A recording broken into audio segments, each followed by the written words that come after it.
Hey everybody, welcome back to FSi DFS. I'm McKinley412. We are back after a pretty lengthy illness there, but we're good, I think. But good to go here to break down this slate. 8 games on a Tuesday. But before we begin, some exciting news at FSI. We do have a new FSI DFS soccer coach. So the soccer room is actually going to be free the entire month of December. Just go to our website, fsidfs.com, if you want to just test it out. Again, free content, free cores for soccer for the entire month of December. The new soccer coach, his name is Charlie. If you are at all familiar with the soccer lobbies on DK, you know his name. He is everywhere. He is awesome. He is very successful. So we got him. We got a bunch of other top minds in that room. So again, it's completely free. If you don't like it, don't resubscribe. But if you do like it, we'd love to have you back here and testing out all the other rooms. I do hear that Charlie is going to be starting some soccer preview videos, kind of like this as well, I think, for the EPL. So be on the lookout for those on our YouTube channel. You can know when they're up by hitting that subscribe button, ring the notification bell, all that kind of stuff. So let's dive into this because we're talking hockey on this video. Couple big favorites on this slate. Colorado at minus 310, the Islanders at home at minus 275, and then the Kings on the road at minus 220. Los Angeles, believe it or not, undefeated on the road so far this season. They are 9-0-0. Can they continue it? Maybe. Let's look down towards the projected goalkeepers. And again, these are just projected. These are not confirmed. These are just projected. There's going to be changes amongst them. One of the guys that actually is confirmed already is Lyon for Detroit. He's only got 4 games so far this season, but essentially he broke the data sheet because he has looked phenomenal. A little dicey in the first start, but his past 3 have been absolutely incredible, and he's going to be facing off against a Buffalo team that is missing their top line center in Tage Thompson and just looks absolutely lost offensively. And yeah, so Talbot, great start to the season. Varlamov as well, facing off against the lowly San Jose offense. Yeah, not too much to talk about the goalies, but like websites like dailyfaceoff.com and leftwinglock.com, you can go check those out. They're going to keep them up to date throughout the day and let you know who is confirmed. So talking about some line stacks here, I just talked about how Los Angeles is actually undefeated throughout the course of the season so far this year. They are 9-0-0, and a large part is thanks to these 3 guys here. Now, they haven't skated on a line together all season. There has been some shuffling around, but these guys have been pretty consistent on the road regardless. All 3 of them are averaging over double-digit DFS scoring on the road, and Moore is actually averaging over 17 DK points on the road so far in the 9 games. Columbus, they're doing a little bit better after that just like horrendous 3-week stretch they had at the end of October and the middle of November. Looking a little bit better, but still, it's nothing to get super excited about. I do think that Los Angeles is going to be able to take care of business, and these prices on these guys are fantastic. I'm going to have a lot of interest in them for sure. Again, with these line stacks, they're in no particular order.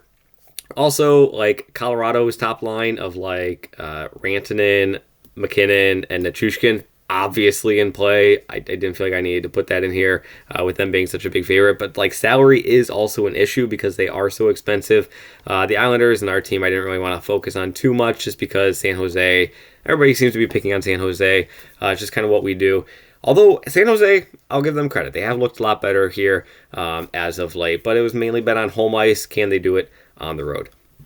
So we're going to the Rangers here. We're going to be on the road in Ottawa.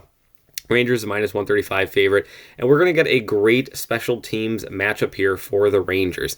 You can look down here in some of the notable special team stats. We have one of the best power play units in the entire league facing off against one of the worst penalty kills in the entire league. So it's going to set up a great matchup, a great opportunity for these guys to do very well. Panarin, he's coming off a hat trick. Trocheck, he used to be a guy who he didn't shoot the puck a whole lot, and he had a very low floor to him. But he's got 20 shots in his past 4 games, 23, I think, in his past 5. I mean, that's averaging essentially the shot block or shot on goal bonus just with that. So with the opportunity, with Ottawa's top guys probably trying to shut down the top line of the Rangers of Kreider, Zibanejad, and Wheeler, these guys could probably really open up and certainly light the lamp one, maybe even two times.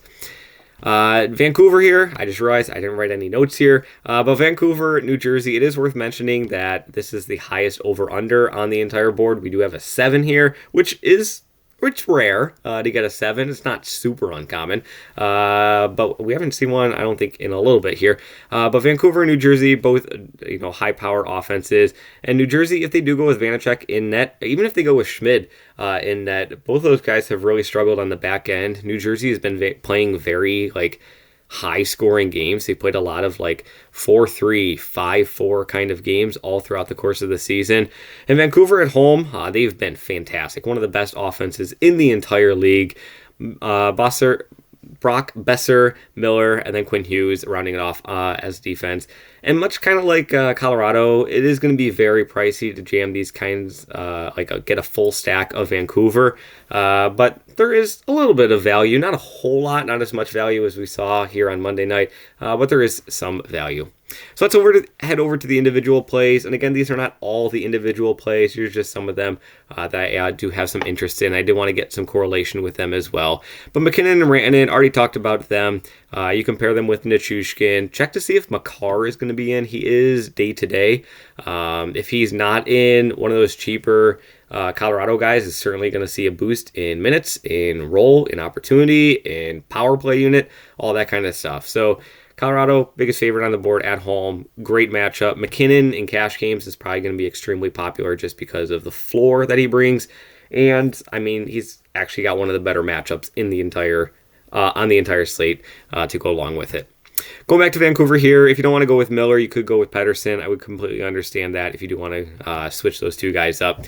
Chicago facing off against Nashville. Nashville plays these up and down kind of games. Chicago, they've been struggling, but they haven't been atrociously bad. And Bedard's still amazing. He should still be higher than the 6.9 price tag for sure. If you do want to go with Chicago as a nice GPP play, you could go Bedard, pair him with Kurashev and Seth Jones here. Seth Jones is another guy who I think is just way too cheap. He got great peripheral stats in all categories. He can score, he can pass the puck get an assist, shoot the puck, block shots, all that kind of stuff. I still think he should be more than 4.7K. And then Kurashev's looked very solid, and he gets top power play unit time with Connor Bedard as well. Here comes the Islanders talk, which is it was going to come eventually. Islanders minus 275 favorite at home against San Jose, who has looked better, but still, they're still looking to find any type of success on the road. But Nelson at 6K, Horvat at 5.4. There's really not much separating either of these two guys. If I had to pick, I might give a slight lean to Nelson. But again, Nelson, Horvat, Palmieri, you could pair him with that. Guys like Anders Lee, Barzal. Check Barzal. He is day-to-day as well. He just had an illness a couple of days ago, so he might be better. Might be back at practice. I'm not sure, but just pay attention to that with him. And then we're going to go with a little bit of Buffalo love here. I am a Buffalo homer. Look at that. There you go. But Cousins, like I said, Buffalo has been really bad offensively these past couple of games, and it's weighing on everybody at this point in time. And Cousins, in a post-game interview before last game, so 2 games ago in the post-game interview, he came out and he just torched the whole locker room and himself included, and he was like, we need to go out there, we need to just generate offense, guns a-blazing, let's go. And what did he do the next game? He got 7 shots on goal. It was his highest offensive shot production of his entire career. Somehow did not score. He had a bunch of great chances. He had a nice breakaway at one point. So a fire has been lit underneath him. So I think at 4.1K, he's worth a little bit of a discount. You compare him with a guy like JJ Peterka, who has looked awesome so far this season. At 4.5K, I think he's also another guy who's just a little bit underpriced given what he has been capable of doing so far this season. So Cousins, Peterka, don't mind them there. Rantanen, already talked about him. Kachuk, there's not a whole lot to love at wing, paying up. They're all guys who are like on the road in like kind of iffy matchups. Tkachuk kind of stood out a little bit. It's still a brutal matchup going up against the Rangers and their 1-3-1 style of defense. But still, Tkachuk on home ice, the shot floor is through the roof. So it's mainly a shot floor play with that. Everybody else already talked about defense. Roman Josi, he's always in play. Dobson's a guy you could be pairing with Horvat, Nelson, or Palmieri, Barzal, whoever you want. Mackenzie Weegar, 5.6K. Calgary's facing off against Minnesota, even money line. Calgary's at home. Minnesota, worst penalty kill in the entire league. Weegar, he does get some power play time. Hannafin is actually a guy on the top power play unit for Calgary, but he doesn't really give you many of the peripheral stats to go along with it. Weegar, he certainly does, so I do like him there at 5.6. And then Tanev, at 3.2K and below, you're just looking for guys who are going to see a lot of ice time, who could potentially get a goal or an assist, but you're looking for that shot block bonus. So, yeah, I mean, that kind of covers everything on this slate. Hopefully this was helpful in guiding you in the right direction.